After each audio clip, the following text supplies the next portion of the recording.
Hi everyone, Dom here from Panasonic Europe, and in this quick video we're just going to talk through one of the common questions that our customers ask us when it comes to using their Panasonic bread makers, and that is, why is my bread so crumbly?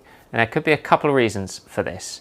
If you're finding that straight after baking your bread, you've taken it out of the bread maker and you're slicing it up and you notice it's really quite crumbly, more often than not, that's just down to a lack of moisture. You just need to add a little bit more water than you were adding, and that will help bind those ingredients together a little bit better and your bread won't be so crumbly.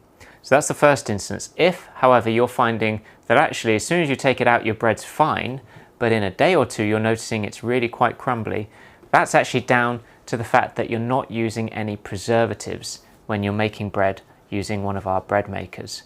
When you buy bread from the supermarket, it will have preservatives in that will preserve the crumb of the bread for much longer, but because you're only using natural and in some cases organic ingredients, that means that the bread crumb will go crumbly a lot quicker.